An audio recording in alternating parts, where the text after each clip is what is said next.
বীজ বপন আছে আগের থেকে, মৌলবাদী বীজ। ওরা সুযোগ পায়নি এত বছর, ভেতর ভেতরে তৈরি হয়েছে, এখন ছোবল মারার চেষ্টা করছে, আওয়ামী লীগকে গড়ছাড়া করার চেষ্টা করছে, আওয়ামী লীগকে বাংলা ছাড়ার চেষ্টা করছে, আওয়ামী লীগের মূর্তি ভাঙছে। হাসিনার পরমায়ু আছে, বুদ্ধি করে চলে এসেছিল ভারতবর্ষে, তাই বেঁচে আছে। তা নাহলে পিস পিস করে টুকরো টুকরো করে এতদিনে হজম করে ফেলতো হাসিনাকে, শেখ হাসিনাকে। কেউ যদি বলে হঠাৎ করে মুসলিমরা বিএনপি ব্যানারে মুসলিম হিন্দুদের উপরে ঝাঁপিয়ে পড়ছে, হিন্দুদেরকে খুন করছে, হিন্দুদের বাড়ি লুট করছে, ভুল। সমস্ত ঘটনা অঙ্কুর সেই থেকে কোনো অবস্থাতেই মেনে নিতে পারেনি ভারতবর্ষের তাবেদারি বা হিন্দুদের তাবেদারি মৌলবাদীদের উপর চাপবে বা মুসলিমদের উপর চাপবে। মুসলমানরা কখনোই সেটা সহ্য করতে পারেনি। বাংলাদেশ স্বাধীন এবং এই বাংলাদেশ কিন্তু এখনো পর্যন্ত ঘোষিত মুসলিম রাষ্ট্র নয়। সেই জায়গায় কিন্তু গণতন্ত্র এবং প্রজাতন্ত্রের কথাই আজও বলা হয়, কিন্তু সেই জায়গায় দাঁড়িয়ে হাসিনা সরকার পড়ে যাবার পর বা বলা যেতে পারে ভালো এটাই হবে যে ফেলে দেওয়ার পর যে অন্তর্বর্তীকালীন সরকার এলো তা ইউনূস সরকার, এবং সেই ইউনূস সরকারের আমলেই কিন্তু দেখা গেল অশান্ত বাংলাদেশ। আমাদের সঙ্গে রয়েছে এই মুহূর্তে বিজেপি নেতা মহাদেব বসাক। আমরা ঠিক জানবো ঠিক এপার বাংলা ওপার বাংলা মৈত্রীর বাংলা বলা হয়, সেই মৈত্রীর বাংলায় একজন শান্তিতে নোবেল পাওয়া একজন ডক্টর ইউনূস, সেই দেশেই কি এই অশান্তি আক্রান্ত হিন্দুরা কিভাবে দেখছেন? বাংলাদেশ স্বাধীন রাষ্ট্র, আমরা অনেকেই বলি এটা হিন্দু রাষ্ট্র, মুসলিম রাষ্ট্র, আবার কখনো কোনো মাঝখানে আমরা শুনেছিলাম এটা ধর্মনিরপেক্ষ করা হয়েছে। প্রিয় শেখ মুজিবুর রহমান কিন্তু কখনোই কোনো সময় ওটা ধর্মনিরপেক্ষ ছিল না। কেন ধর্মনিরপেক্ষ ছিল না? আচার আচরণে, চলা ফেরায়, সংখ্যাগুরু সংখ্যালঘু এবং জাতিগত দিক চিন্তা ভাবনা করে ওটা মুসলিমদেরই তাবেদারি হিসাবে ওই রাষ্ট্রটি ছিল। যাদের হয়ে ভারতবর্ষ লড়াই করেছে, রক্ত দিয়েছে, এখানকার রসদ দিয়েছে, দিয়ে বাধ্য করিয়েছেন ওপার বাংলার মানুষকে একটা শান্তির স্বর্গরাজ্য তৈরি করবার অনেক ত্যাগ স্বীকার করতে হয়েছে। তার মধ্যে আমি নিজেও একজন, মুক্তিবাহিনীর একজন আমি ছিলাম। সেই সুবাদে লড়াই করেছি একসঙ্গে মুসলিম ভাইদের সঙ্গে সংখ্যালঘু হিসাবে। তখন আমি হরগঙ্গা কলেজের স্টুডেন্ট এবং স্টুডেন্ট ফ্রন্টের পাকিস্তান আওয়ামী লীগ সেই ছাত্র ইউনিয়নের আমি সেক্রেটারি ছিলাম। সেই সুবাদে সেনাবাহিনী অর্থাৎ মুক্তি ফৌজের যে ট্রেনিং হলো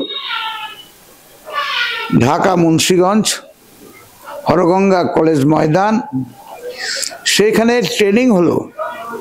দীর্ঘ 6 মাস ট্রেনিং দেওয়া হয়েছে। 71-এর অনেক আগে থেকেই কিন্তু প্রস্তুতি চলছিল। সেই প্রস্তুতিতে সেই সুবাদে রাইফেল চালানো, স্টেন গান চালানো, গেরিলা যুদ্ধ কিভাবে কি করতে হয়, অর্থাৎ একজন সেনাবাহিনীর বা একজন সোলজারের যা যা দরকার প্রায় পুরো করায়ত্তে ছিল। সেইভাবে একসঙ্গে থেকে লড়াই করেছি। লড়াই করে বাংলাদেশ স্বাধীন হলো, আমরা মুক্তি ফৌজ, অনেকে বলি আমরা মুক্তি ফৌজ, আমরা অনেক কিছু করেছি, কিছুই করিনি। যদি মাঝখানে ভারতবর্ষ সহযোগিতা না করত, ওপার বাংলার সংখ্যালঘু হিন্দুদেরকে আশ্রয় প্রশ্রয় না দিত, রসদ না দিত, প্যারাশুটে হাজার হাজার সেখানে সৈনিককে, ভারতীয় সোলজারকে নামানো হয়েছে, সেখানে আতঙ্কের বাতাবরণ তৈরি করা হয়েছে, লড়াই করে, মূলত লড়াই কিন্তু হয়েছে তখন আজকের পাকিস্তান সোলজার, তাদের সঙ্গে ভারতবর্ষে সেনাবাহিনীর লড়াই হয়েছে। সেই লড়াইয়ের মাঝখানে সহযোগী হিসাবে কাজ করতেন বা আমরা করেছি, মুক্তি ফৌজ হিসাবে লড়াই করেছি। লড়াই করে তাদেরকে আমরা চিনিয়ে দিয়েছি কোথায় তোমাদের ঘাঁটি, কোন জায়গায় তোমাদের যেতে হবে, কারা রাজাকার, তাদেরকে সমস্ত আমরা সহযোগিতা করেছি। তারা যেখানে যেখানে তাঁবু করেছে তার আশেপাশে আমরা সিভিলে ছিলাম, সিভিলের থেকে তাদেরকে বলছি ওদের ইস্ট পাকিস্তান আর ওয়েস্ট পাকিস্তান, দুই পাকিস্তানের মধ্যে যে সংঘর্ষের ক্ষেত্রে তখন ইস্ট পাকিস্তান তার অধিকাংশ সৈন্যরা তখন মুক্তি ফৌজের হিসাবে চলে এলো, সেখানে রইলেন ওয়েস্ট পাকিস্তান, অর্থাৎ আজকের যে পাকিস্তান, সেই পাকিস্তানের সোলজাররা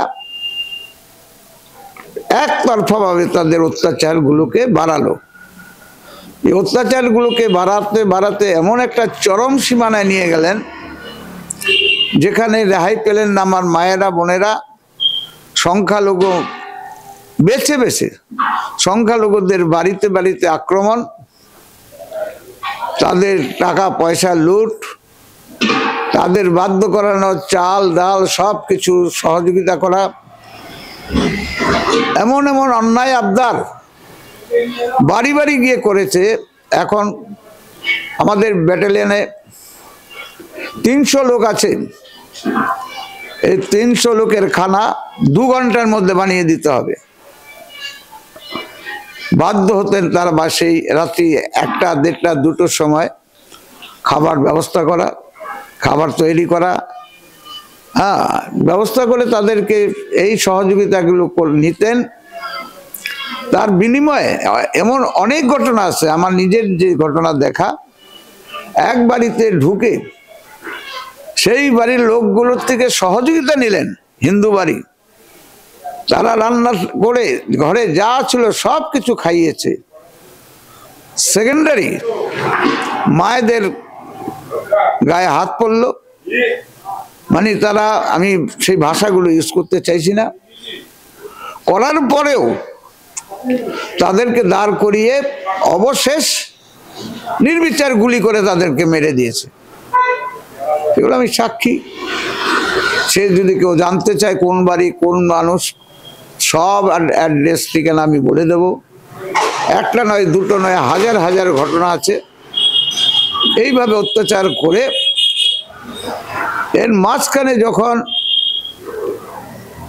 তৎকালীন প্রধানমন্ত্রী ইন্দিরা গান্ধী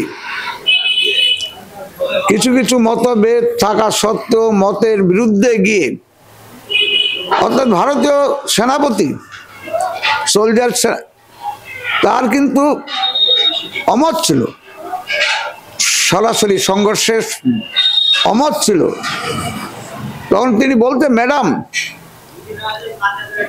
এই মুহূর্তে যদি আমরা যুদ্ধে যাই তাহলে আমাদের পরাস্ত অনিবার্য, আমরা পরাস্ত অনিবার্য। ইন্দিরা গান্ধী ডিটারমাইন্ড ছিল যে না, কিছু করতে হবে,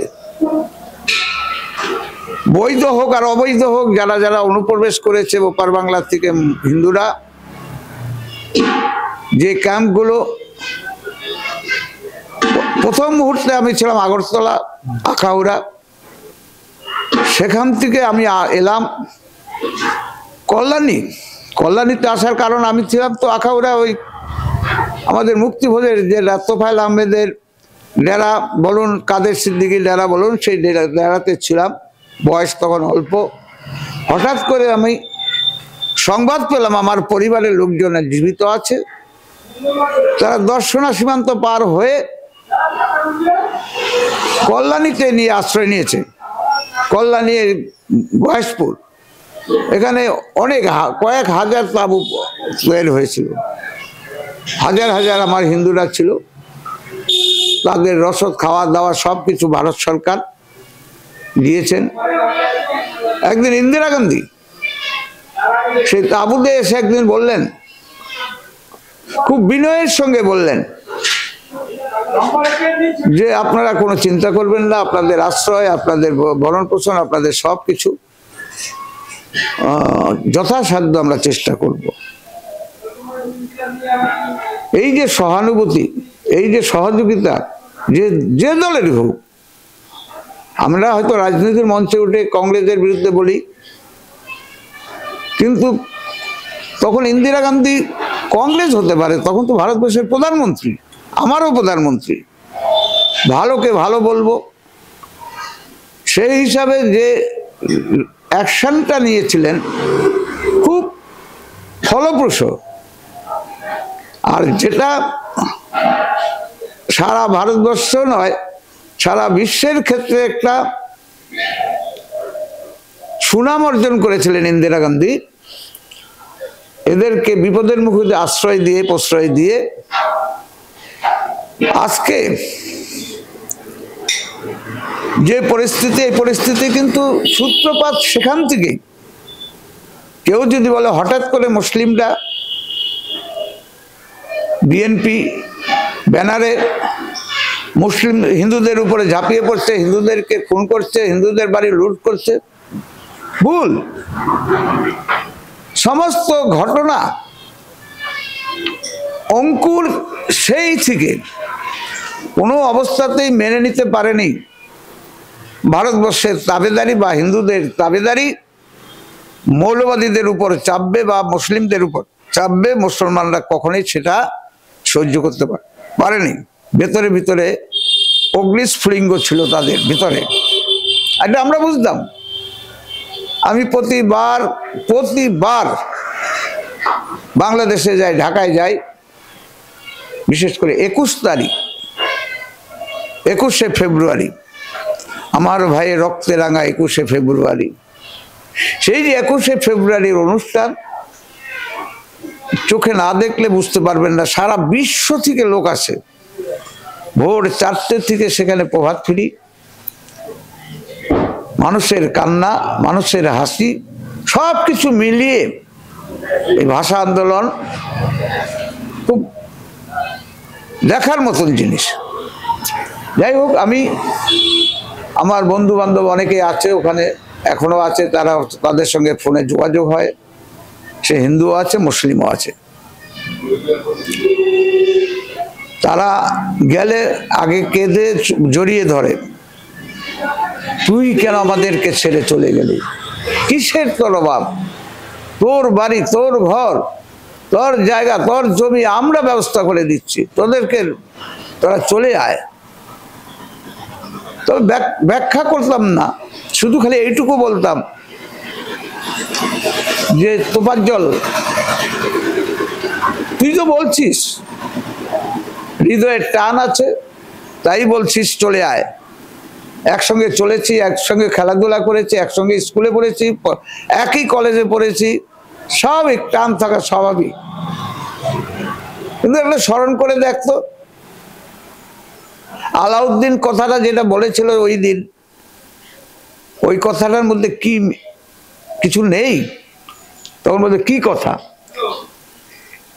এসএসসি অর্থাৎ 10ম শ্রেণী পার হয়ে, অর্থাৎ সেকেন্ডারি স্কুল পার হয়ে কলেজে ঢোকার যে এসএসসি পাস করার পরে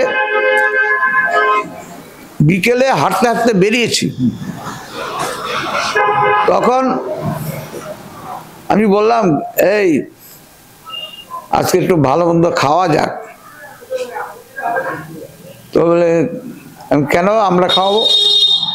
মুসলিম বন্ধুদের বললাম তুই খাওয়াবিস, আমি পাস করেছি মার্জিনাল নাম্বারে আর তোরা 3টে লেটার পেয়েছিস,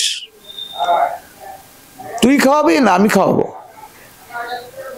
না তুই খাওয়াবি। তখন কথা হতো তো এক কাজ কর, আমরা সিনেমা হলে ঢুকি, সিনেমা হলটির নাম হচ্ছে ছবিঘর। তখন 1 টাকা 5 পয়সা বেলকনি টিকিট, 1 টাকা 5 পয়সা।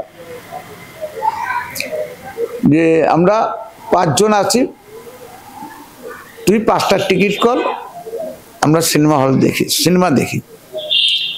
আজও মনে আছে সেই সিনেমা হলের বইটা ছিল সাগর। সেই সিনেমা হলে ঢুকবো বলে প্রস্তুতি নিলাম,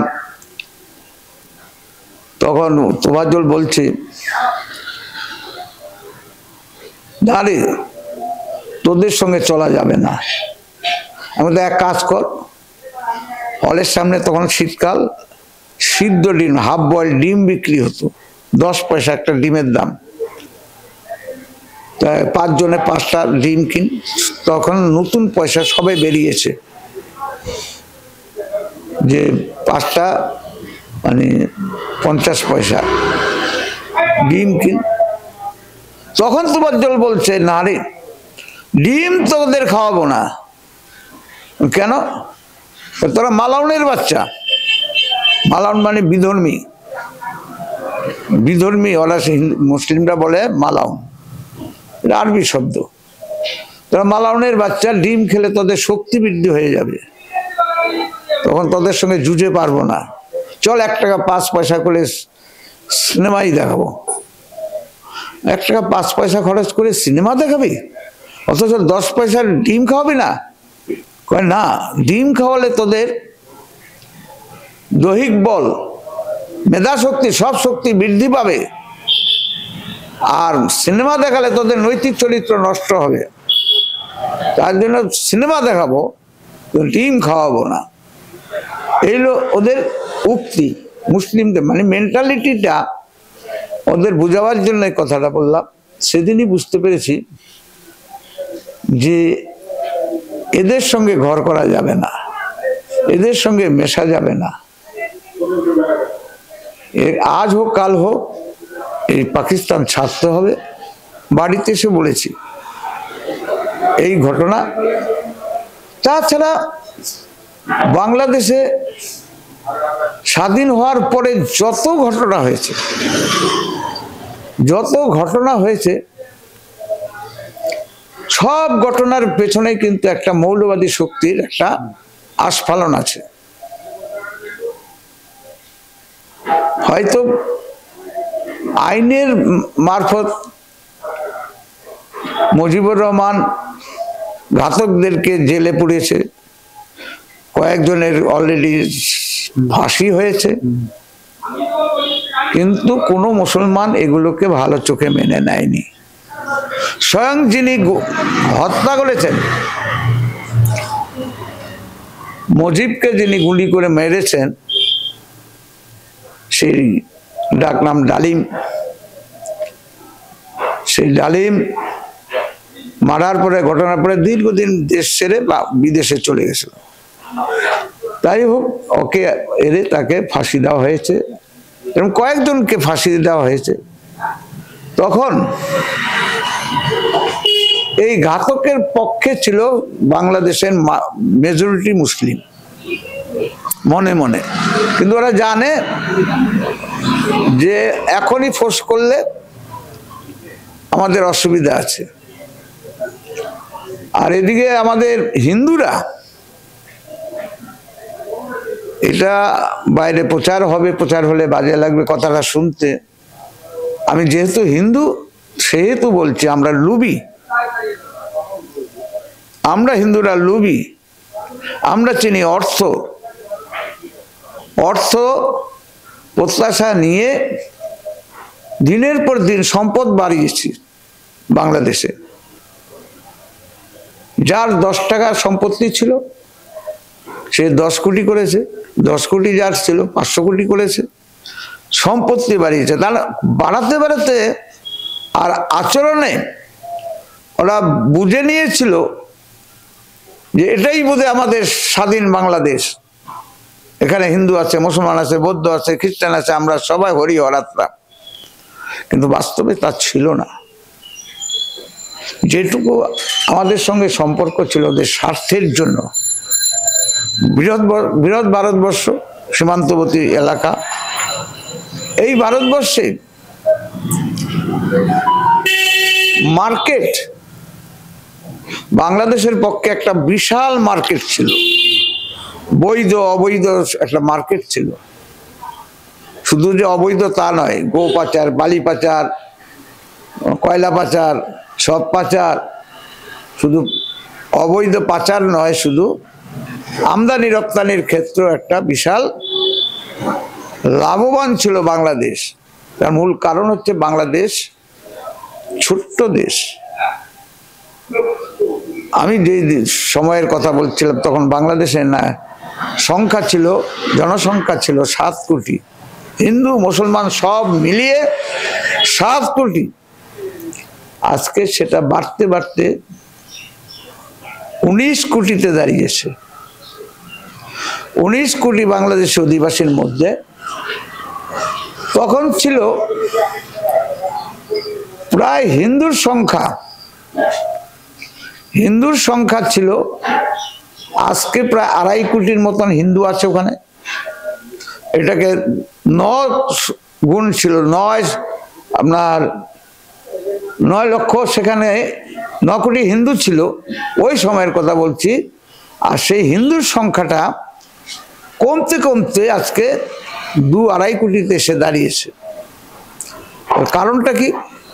বংশ বিস্তার হয়, মানুষ, পপুলেশন দিনের পর দিন বাড়বে, পপুলেশন কমছে কেন?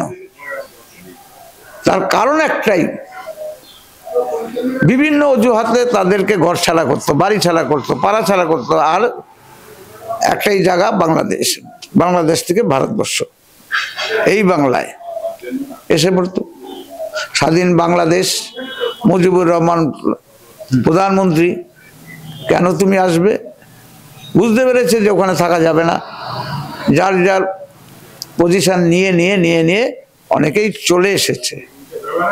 বিচ্ছিন্নভাবে অনেক হিন্দুদেরকে মেরেও দিয়েছে, মেরে কমিয়েছে, তাড়িয়ে কমিয়েছে। আর ওরা সংখ্যায় বাড়ছে। এর মূল কারণটা যদি কেউ বিচ্ছিন্নভাবে ব্যাখ্যা করে ভুল হবে। এর পেছনে কারণ হচ্ছে ওদের বিশাল পরিকল্পনা। বাংলাদেশের মানুষের সঙ্গে কথা বলে দেখেছি তো, ওরা বলে একটা সময় এটা পুরো মুসলিম শাসন ছিল, এই অবিভক্ত বাংলা। কে ছিল? সিরাজদৌল্লা, তাই তো? সিরাজদৌল্লা। তার পরবর্তীকালে আইলো ব্রিটিশরা আসার পরে প্রায় 200 বছর শাসন করলো। এইদিকে এদেরকে মদত দিচ্ছে, ওইদিকে মুসলিমদের মদত দিচ্ছে, দিয়ে ভারতবর্ষের রসদ স্বদেশে, নিজের দেশে পাঠিয়েছে এই ব্রিটিশরা, সাম্রাজ্যবাদী শক্তি। আর বীজ মন্ত্র ঢুকিয়ে গেছেন, তোমরা লড়াই করো, ইউনাইটেড হও, সংখ্যা বৃদ্ধি করো, সাহসের সঙ্গে এগিয়ে যাও, তোমরা গোটা ভারতবর্ষ একদিন দখল করতে পারবে। আস্তে আস্তে আমরা হিন্দুরা ধামাচাপা দিচ্ছি। আমাদের যে অস্তিত্ব কোথায়, আমরা এই ভারতবর্ষটাকে কি নজরে দেখতাম, বা কি আমার পূর্বপুরুষরা কি ছিল, গান্ধারের কথা অর্থাৎ আফগানিস্তানের কথা ভুলে গিয়েছি, পাকিস্তানের কথা ভুলে গেছি, গোটা বাংলার কথা ভুলে গিয়ে শুধু খালি আমরা চিন্তা করি নিজে কি করে বাঁচব। আমাকে পার্টিতে যথেষ্ট সম্মান দেয়, না হলে 2বার 3বার আমি ন্যাশনাল কাউন্সিলের মেম্বার হলাম কি করে, 3বার করে আমি রাজ্যের সহসভাপতি, সভা সম্পাদক, তারপরে যুব মোর্চার ভাইস প্রেসিডেন্ট, এগুলো আমি হলাম। কি হলাম মানে আমি কখনো চেষ্টা করি নাই, পার্টি আমাকে দিয়েছে, কাজের উপর নির্ভর করে আমাকে সেই জায়গায় স্থলাভিষিক্ত করেছে। কিন্তু এদের আচার আচরণ আমি লাইক করি না, এদের আচার আচরণ লাইক করি না। কেন লাইক করি না? এরা প্রত্যেকে ওয়ান পাইস ফাদার মাদার, ওপার বাংলা হিন্দুদের কথা চিন্তাই করে না, মার খাচ্ছে, মা বোনের ইজ্জত নিচ্ছে। চিন্তা যদি করতো তাহলে কি দলের ভিতরে হানাহানি, মারামারি, কাটাকাটি হতো? অনেক সময় অনেকে বলে জাতীয়তাবাদী দলে এই সমস্ত হয়, আরে হয়, আর যুদ্ধকালীন পরিস্থিতি, ইউনাইটেড হয়ে সবাইকে লড়তে হবে, একসঙ্গে লড়তে হবে। পার্টির কাজ আমরা সবাই করছি, পার্টি আমার মন্দির, করছি, করব, হিন্দুর জন্য যতটুকু করার দরকার আমি করব। এখনো যদি বলে, ওরা লিস্ট ধরে যদি বলে যে তুমি তো একজন, তুমি মুক্তি ফৌজের একজন ছিলে, তোমাকে আবার নামতে হবে, আমি সঙ্গে সঙ্গে এক কাপড়ে বেরিয়ে চলে যাব। আমি কোনো পেছনে চিন্তাই করি না যে আমাকে এমএলএ হতে হবে, এমপি হতে হবে, দিল্লির মসনদ দেখতে হবে, আমি কখনোই ভাবনা চিন্তা করি না। তবে যে ঢঙের রাজনীতি চলছে, নীতি নির্ধারণ করার মালিক তো আর আমি নই, যারা চেয়ারে আছে তারা করবে। আমি হয়তো চিৎকার চেঁচামেচি করে বলতে পারি এটা হচ্ছে না কেন, এটা হচ্ছে না, এটা করছেন না কেন। এখনো আমার আত্মবিশ্বাস এখনো আছে মোদিজির প্রতি, যে মোদিজি শেষ প্রহরে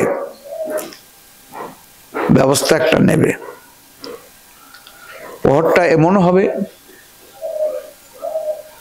যেটা কুঠার আঘাতে করা উচিত ছিল, অনেকে ভাবছে, বিরোধীরা ভাবছে মোদিজি সুয়ের আঘাতে করবে, সুয়ের আঘাতে সেটা করবে। এবং বাংলাদেশকে, মনে আছে কি না ওই মিটিংয়ে আমি ছিলাম, ঐতিহাসিক রমনার ময়দান, শেখ মুজিবুর রহমানের তো সেই বক্তব্য রমনার ময়দান, ওদেরকে ভাতে মারবো, ওদেরকে পানিতে মারবো, মানে পাকিস্তানি সোলজারদেরকে বলছে আমরা ওদেরকে ভাতে মারবো, পানিতে মারবো, মানে কি খাবার রসদ সব কিছু দিয়ে বন্ধ করে দিয়ে ওদেরকে মারবো।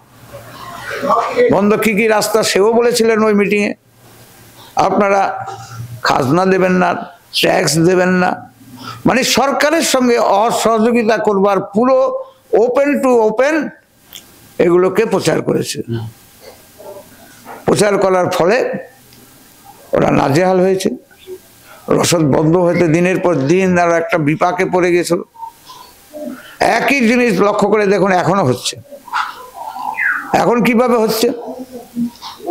এখানে আপনি বাজারে যান, আজকে 30 টাকা কেজি আলু, বাংলাদেশের কোনো কোনো বাজারে 130 টাকা দাম আলু, চালের দাম 3 গুণ 4 গুণ, সীমানায় কঠোর পাহারা, তা সত্ত্বেও চাল যাচ্ছে, পেঁয়াজ যাচ্ছে, মানে খাবারের দৈনন্দিনের ব্যবহারের জিনিস প্রচুর যাচ্ছে। এইগুলো যদি একবারে বন্ধ হয়ে যায়, ওরা না খেয়ে মরে যাবে। ছোট্ট দেশ, না কোন সাহসে? তাহলে তো এখানে জিজ্ঞাসা থাকে যে এত যখন অসুবিধা, কোন সাহসে প্রাক্তন সেনারা মিছিল করতে করতে বললেন আমরা 4 দিনে কলকাতা দখল করে নেব, ভারত মহাদেশ দখল করে নেব? এই সাহস কোথা থেকে পাচ্ছেন তারা? শুনুন, এরা হচ্ছে গিয়ে বালখিল্যের দল। এদের সেন্সেই নাই যে রাষ্ট্রসংঘ বলে একটা জায়গা আছে, সারা বিশ্বের একটা পলিসি মেকার হয়, যেখান থেকে ইচ্ছা করলে ভারত কিন্তু বাংলাদেশকে 3 ঘন্টায় দখল করতে পারে। 3 ঘন্টা লাগবে বাংলাদেশ, কিন্তু দখল করে কি রক্ষা করতে পারবে? নাও তো পারে, বা করবেই বা কেন? আমরা বলি আমরা সনাতনী, আমরা করব কেন? আমরা সেই দিকে দৃষ্টি রেখে আমার সরকার কাজ করে যাচ্ছে, বসে নাই। আমি যতটুকু ভেতর থেকে জানি, কোনো ওদের এই সমস্ত কথার কোনো আমলই দিচ্ছে না। কিন্তু একটা জিনিস তো আমল দেবেন, আপনি তো চোখের সামনে দেখলেন ছাত্রছাত্রীরা যখন আন্দোলন করছে হাসিনার বিরুদ্ধে, সরকারের বিরুদ্ধে, সে আন্দোলন এমন হলো যে শেখ মুজিবর, যার কথা আপনি এতক্ষণ বলছেন, তার ভাষণের কথা বললেন, তার গালে জুতোর বাড়ি, তার মূর্তির উপরে দাঁড়িয়ে প্রস্রাব করে দেওয়া, এইগুলো কোন কোন সভ্য রাষ্ট্রে হয়? আমি শুরু থেকে একটা কথা বললাম যে দেখুন, বীজ বপন আছে আগের থেকে, মৌলবাদী বীজ। ওরা সুযোগ পায়নি এত বছর, ভেতরে তৈরি হয়েছে, এখন ছোবল মারার চেষ্টা করছে, আওয়ামী লীগকে গড়ছাড়া করার চেষ্টা করছে, আওয়ামী লীগকে বাংলা ছাড়ার চেষ্টা করছে, আওয়ামী লীগের মূর্তি ভাঙছে। হাসিনার পরমায়ু আছে, বুদ্ধি করে চলে এসেছিল ভারতবর্ষে, তাই বেঁচে আছে। তা নাহলে পিস করে টুকরো করে এতদিনে হজম করে ফেলতো হাসিনাকে, শেখ হাসিনাকে। তো ভারতবর্ষ, আমার বিশ্বাস না হতে পারে, আবার আমি বলছি হাসিনা আবার বাংলার প্রধানমন্ত্রী হবে, বাবার জায়গায় আবার বসবে, মুজিবুর রহমানের মূর্তি আবার প্রতিষ্ঠিত হবে, বাংলায় আবার হাসি ফুটবে। মধ্যে থেকে ওদের অনেক লোক ক্ষয় হবে, ওরাই খুনাখুনি করবে, ওরাই দ্বিধা বিভক্ত না, ত্রিধা বিভক্ত, একাধিক দলে, একাধিক গ্রুপে। কেউ বলছে না এই রাস্তায় যাব, কেউ বলছে এই রাস্তায় যাব না, কেউ বলছে এই রাস্তায়। অসংগঠিত বাংলাদেশের মুসলিমরা, অসংগঠিত, মত পথ ভিন্ন ভিন্ন পথ, আবেগে যখন যা মুখে আসে তাই বলছে। কিন্তু তার তো সে দেশের তো একটা সরকার রয়েছে, অন্তর্বর্তীকালীন সরকার, ইউনিট সরকার, তিনি চুপ। দেখুন, ওনাকে যে নোবেলটা কে দিয়েছে, কি গুণে পেয়েছেন? শান্তি। কি গুণে পেয়েছেন? শান্তি। আমি বলছি শান্তি, কিন্তু এখন আর উনি প্রমাণ করে দিচ্ছেন সবচেয়ে যদি অশান্তির কারণ থাকে সে হচ্ছে ইউনিস। ওনার নোবেলটা ওইটাই হওয়া উচিত ছিল, যে কোথায় আগুন লাগানো যায়, মানে শান্তির জায়গায় অশান্তি বিস্তার কিভাবে করা যায়, তার উপরে, তার যে গুণাগুণ, তার উপরে যদি নোবেলটা দিত সেটা যথার্থ হতো। ঠিক হয়নি, ওটা কোনো পর্যায়ে পড়ে না। এখন বাংলাদেশে ওনার মূল্য ওনার দলের কাছেও নেই, সেনাবাহিনীতেও নেই।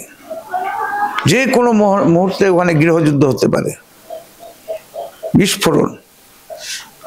মুজিবকে যেমন নির্বিচারে গুলি করে ধানমন্ডির বাড়িতে, একদিন হয়তো ঘুম থেকে উঠে শুনবেন ইউনুসের বাড়িতে আক্রমণ হয়েছে, ওকেও মেরে দিয়েছে। এই মানুষ, এই সম্প্রদায় ভালো না, অ্যাগ্রেসিভ, এত অ্যাগ্রেসিভ। ওই বামপন্থীরা যেমন একটা স্লোগান দেয় না, স্লোগান পর্যন্তই শেষ, লড়াই চাই, লড়াই করে বাঁচতে চাই, ওটা পর্যন্তই শেষ। আর এদের যে লড়াইটা, এদের যে স্লোগানটা, ওরা লড়াই করবে, 3 ঘন্টায় কলকাতায় ঢুকবে, কয়েক লক্ষ রিক্সাওয়ালা এসে কলকাতা দখল করবে, এগুলো কি সুস্থ মস্তিষ্কের আচরণ? এগুলো সুস্থ মস্তিষ্কের আচরণ না। এদের পেছনে যারা রয়েছে একটা বৃহৎ শক্তি কাজ করছে। সেই শক্তিটা হচ্ছে পাশের চীন। সব বাজার, ভারতবর্ষের বাজার, এই বাজারটাকে নস্যাৎ করে ওরা কে করে বাজারটা দখল করবে, বাংলাদেশের সঙ্গে মৈত্রীর বন্ধনে আবদ্ধ হবে, তাতে ওদের খুব একটা লাভ হবে না। চীন যদি এর মধ্যে মাথা গলায়, চীন যদি ভারতবর্ষের ভিতরে বা বাংলাদেশের ভিতরে ঢোকে, ভারতবর্ষ ছেড়ে কথা বলবে না। কিন্তু পাকিস্তানের ভিসা তো সহজ হয়ে গেল, একবার আবেদন করলেই হবে। যে পাকিস্তানের বিরুদ্ধে যুদ্ধ করেছিল একসময় বাংলাদেশ, তারা সেই জিনিস জ্বালা। 93,000 সোলজার, 93,000 সোলজার উঠবস করিয়েছে, কানে ধরে আত্মসমর্পণ করেছে। এই জ্বালা ওদের নেই। রাষ্ট্রটাকে ভেঙে 2টো রাষ্ট্র করেছে, এই জ্বালা ওদের নেই। সেই জ্বালার থেকে একটা ভ্যাকুয়াম পেয়েছে ওরা। গৃহযুদ্ধ, বাংলাদেশের অস্থিরতা নিয়ে একটা ভ্যাকুয়াম, ওই ভ্যাকুয়াম দিয়ে ওরা ঢুকে যাচ্ছে, মৈত্রীর বন্ধনে আবদ্ধ হতে চাইছে। এসো বন্ধু, আমরা মুসলিম ভাই, এক ভাই, একসঙ্গে আবার সহাবস্থান করি। আবার 2 পাকিস্তানকে, অর্থাৎ বাংলাদেশ এবং পাকিস্তান, আজকের পাকিস্তান, দুটোকে এক করবার জন্য এই চক্রান্ত। কেন? এর পেছনে রাজনীতির পেছনে রয়েছে আবার অর্থনীতি। যেদিন থেকে ভারতবর্ষ, পাকিস্তান ভেঙে 2টো হয়েছে, সেদিন থেকে এগুলো অঙ্ক বলছি।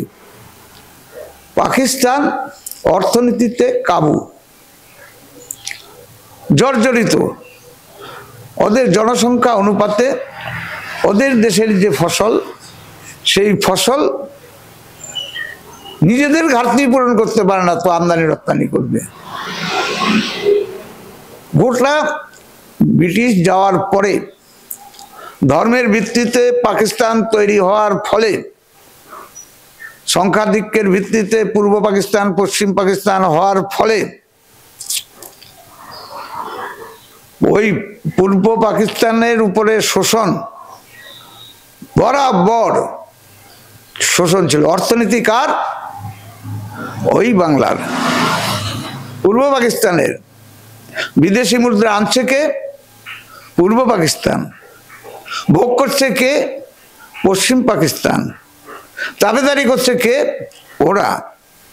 কটা গণতান্ত্রিক পদ্ধতিতে পাকিস্তানের নির্বাচন হয়েছে?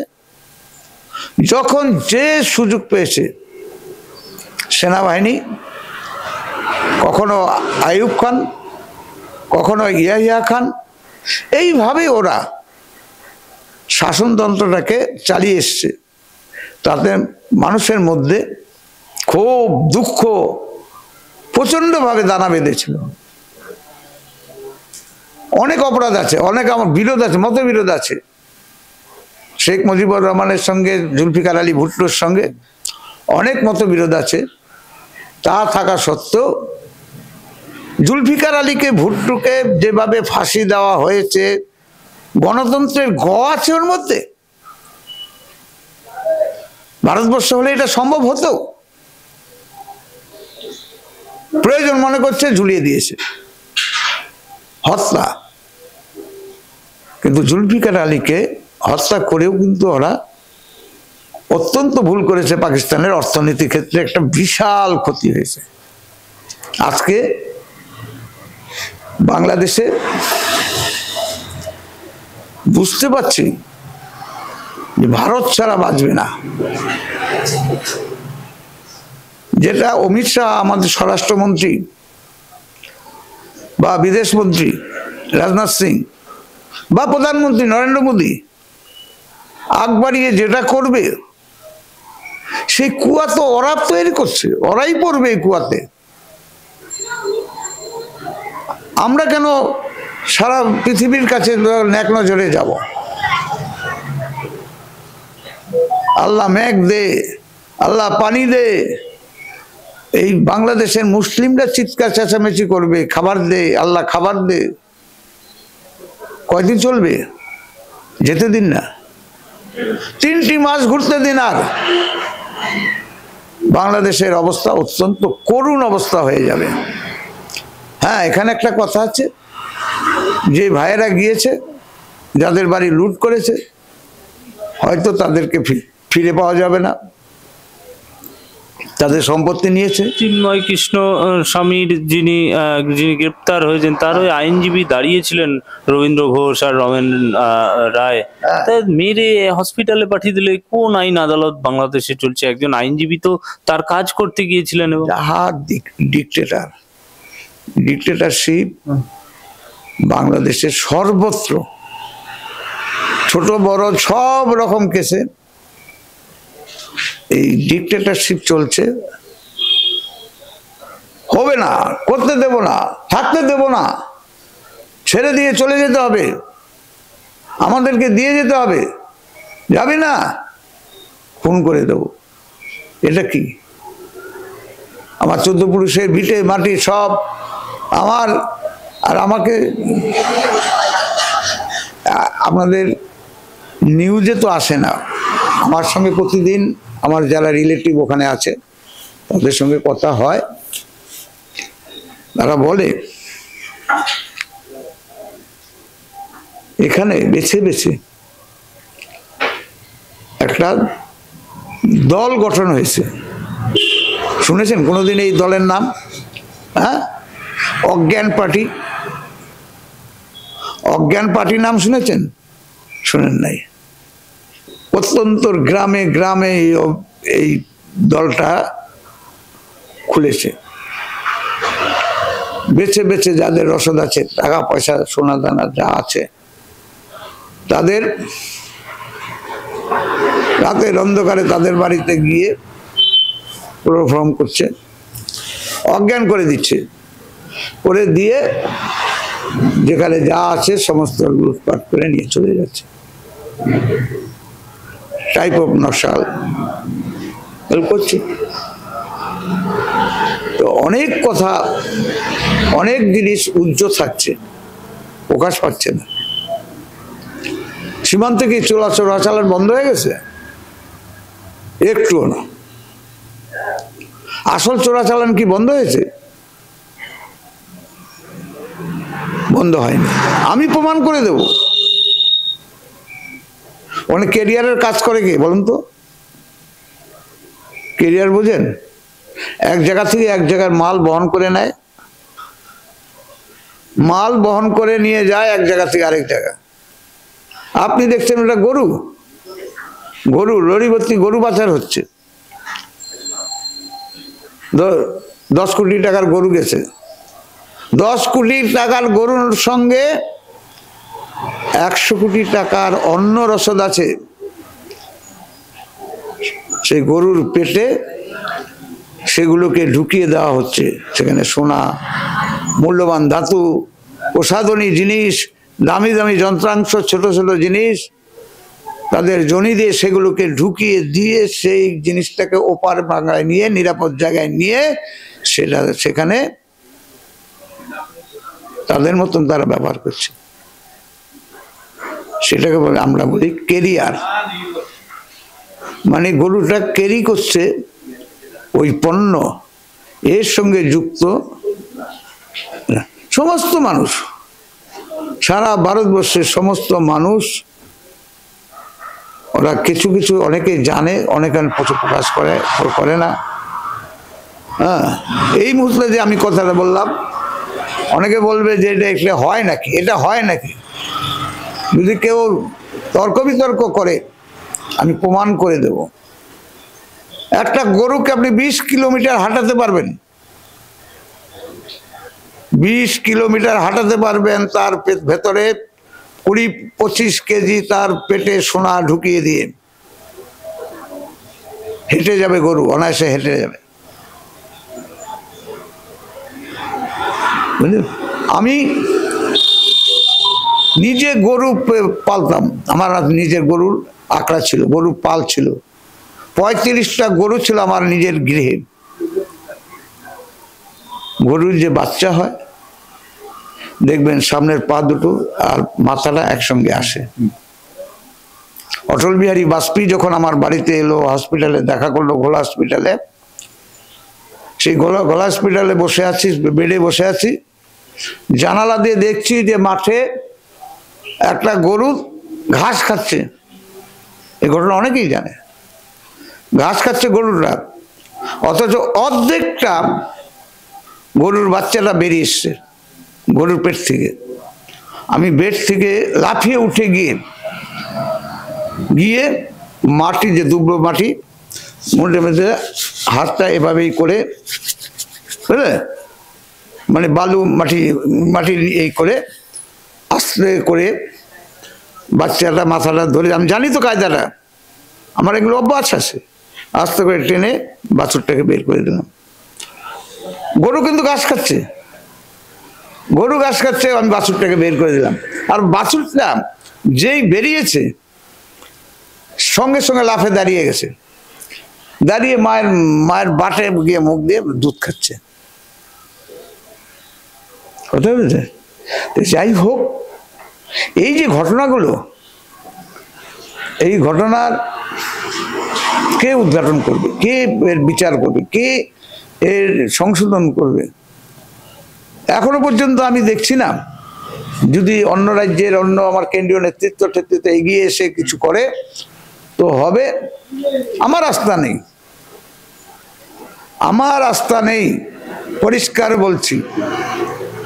বাংলার মানুষের প্রতি আমার, মানে আমার বিজেপির নেতাদের উপরে আমার আস্থা নেই। আমার কিছু হারাবারও নেই, আমার কিছু পাওয়ারও নেই, এদের উপরে আস্থা নেই। দুদিন আগে একটা ইন্টারভিউ দিয়েছিলেন আমাদের কেন্দ্রীয় নেতা বংশালজি, দেখবেন বর্তমানে হেডলাইনে আছে, সুনীল বংশাল, যেটা দিয়েছে অযোগ্য, বাংলা বিজেপি অযোগ্য, বাংলার বিধায়করা অযোগ্য, আগামী নির্বাচনে তাদেরকে টিকিট দেওয়া হবে না। অতীব অতীব অতীব বাস্তব কথা, বাস্তব কথা। একটা কাউন্সিলর উপযুক্ত আমার আছে, একটা কাউন্সিলর উপযুক্ত হওয়া আমার ক্ষমতা নেই, মানে যোগ্যতা নেই, কিন্তু আমি 5 বার 6 বার ইলেকশনে লড়াই করেছি, বিধানসভায় লড়াই করেছি। শুভেন্দু অধিকারী সারা বাংলায় বলছে হিন্দু জাগো, হিন্দু জাগো প্রোগ্রাম। হ্যাঁ, হিন্দু জাগো। হ্যাঁ, শাসন করা তারই সাজে সোহাগ করেন যিনি।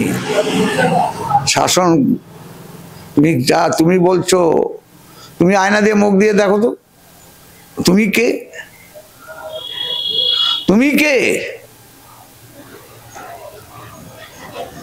তোমার মুখের ভাষণ আমি কিন্তু মমতা ব্যানার্জির ছত্রছায়ায় যখন ছিলে অনেক ভাষণ আমি শুনেছি, আদ্যসাধ্য করো নাই। অর্জুন সিং আদ্যসাধ্য করেনি, বিজেপির কর্মীকে ধরে ধরে মারধর করেনি, তার নিচের স্তরের অনেক কাউন্সিলররা মহাদেব বসাককে মারধর করেনি, তার মঞ্চ ভেঙে দেয়নি। তারা এখন জ্ঞান দেবে, পাবলিক সেই জ্ঞান বহন করবে। সেই জন্য বলছি, অনেক রেকটিফাই হতে হবে দলকে।